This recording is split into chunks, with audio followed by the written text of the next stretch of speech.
Okay, so Scott, now tell me now, what do you think in the current climate between crypto versus gold and silver? Like what would a smart investor be looking at right now?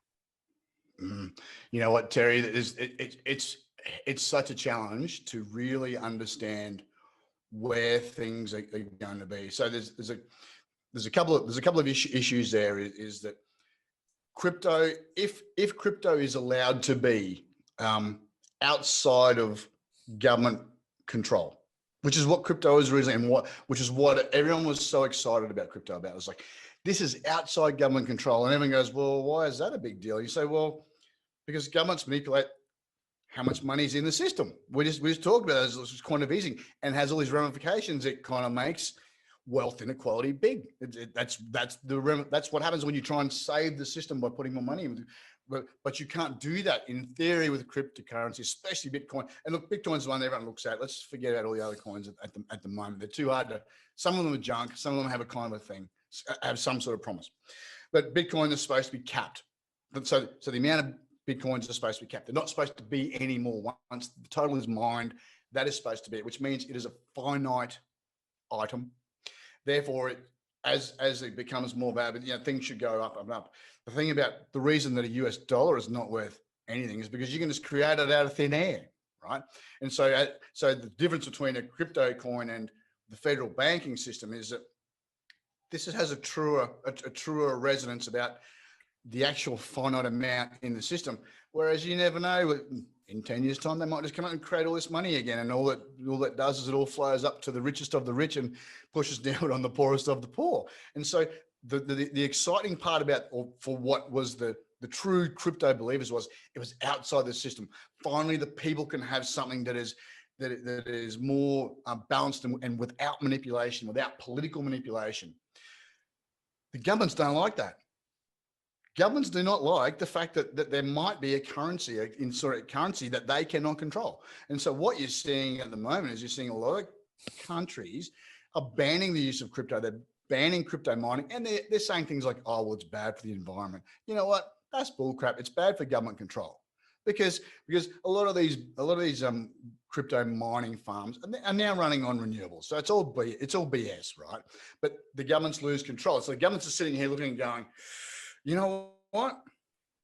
If we don't have control of the money system, our system is going to collapse, and the richest of the rich are going to take a big bath. Well, we don't want that. So they kind of go, well, who's the enemy we've got to get rid of this control? Well, we've got to get rid of crypto. Oh, shit, we can't have people selling and buying without us. We've got to clip the ticket on the way through. Or we can't control how much money is in and out of the system. That's the attraction of Bitcoin. But the enemy of the Bitcoin is tending to be the federal banking system. They've realized that it's posing a risk. So if you're using Bitcoin, you're betting that a new sort of system will probably is going to be running parallel to the current system and is going to survive. If you thought the governments are going to just crash it out, and they probably would love to, and they're going to bring in their own crypto, like the US Fed, they're all talking about bringing in their own. And that's actually more scary to freedom than anything else, I think, going on. If you think that, well, then, okay, Bitcoin is going to be basically killed off, and then you'll be back to gold. Because if you thought, wow, fiat currency is unsustainable, all those things, well, gold is probably going to hold it's gold and silvers and precious metals are probably going to hold their true values.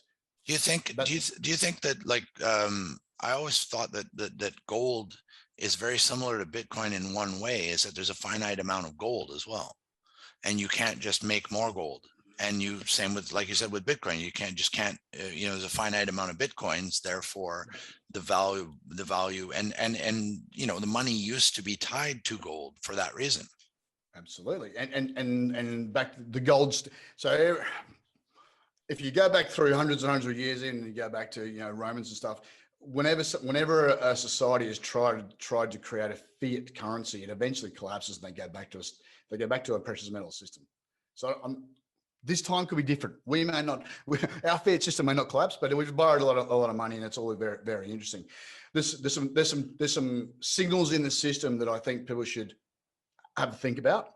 So one is that there's a real lot of regulatory push on crypto at the moment, but people are taking to it because of that regulatory push. So whenever you push on something, people start.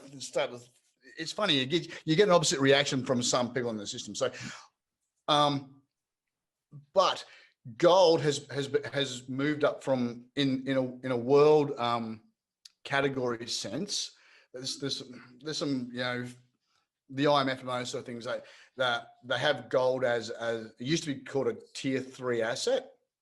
In the last couple of years, it's moved up to tier 1 asset. It's used up to tier 1 asset. A lot of the Federal Reserves, like Ireland and India and all this stuff, have increased their holdings of gold. I don't know. Why aren't they increasing their holdings of Bitcoin? Don't know. You see, and so these are some of the things that would go on. Like, so if the system collapsed and then in a new Fed coin comes out, well, I think gold and silver will be very exciting, because anything new would probably be scary for a while.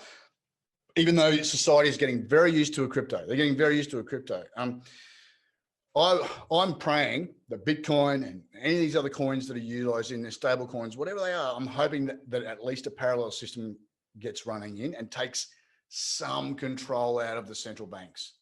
Some control out, because they're no longer democratically run, really. People don't understand what it does to their own personal life when the central bank does something, right?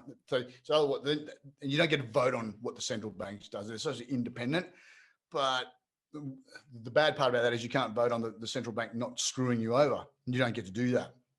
So I'm hoping Bitcoin and those things are here to stay. They are a risk to the Fed, to the Feds and all those things all around the world. The IMF, they're a risk. They want their own coin. The problem with that I see with Fed coins and things like that, and where I hope that that it doesn't come off, is that it's programmable money. So imagine this: you're on a pension. Okay. Yep. Okay. No worries. The government gives you a pension, or you're on the like the dole, UB40, or whatever it is, in whichever country you're in, and you get $1,000 a fortnight in Fed coins, and you scan your wrist or you swipe your phone or whatever you do, but that money is programmable. And what does that mean? It means that those coins may not be able to be purchased for everything you want.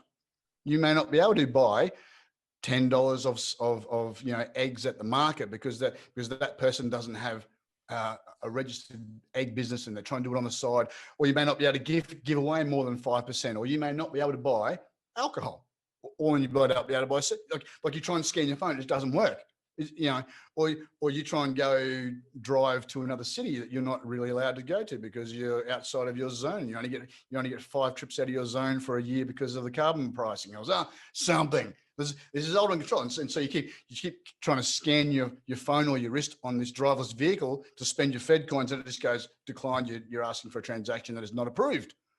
That is the problem. So we've got paper money at the moment, and fiat money is worth fuck all. It's worth nothing. But the deal is, like with the governments, we'll give you stuff that is worth nothing. We'll leave you alone to spend on what you want with it. That's kind of the deal. If that deal comes undone, and then you get zeros on a computer screen that's worth nothing, and we also tell you what you can and can't spend it on, that is a horrible deal. And that's not a deal that the society should enter into. However, I'm seeing us going steaming along in the next 3 years, they'll be trying Fed coins. Thailand's looking at doing one. All these bigger economies are doing it. I'm like, almost with utmost coordination with every central bank around the country. I'm looking at going, oh no, I don't really want this yet. It's too early. Can't we have this kind of, sci-fi stuff in 20 or 30 years time when I'm old and it doesn't matter to me, very selfishly, but I'm just like, okay, this is coming real quick. Do you think at the moment though that a lot of people, I'm talking about the general public, see crypto as not really a currency, but more like an investment, like they're buying stocks hoping it's going up, and they don't actually use it for day-to-day purchases like it was intended? Yeah, look, absolutely. And whilst it has worked quite well as an investment strategy for that reason, but part of that is because of the quantitative easing. Everything has gone up. Everything has gone up. Bitcoin's gone up. Gold's gone, gold not so much. It's a little bit different, but stocks, property prices, businesses, all those things are going up.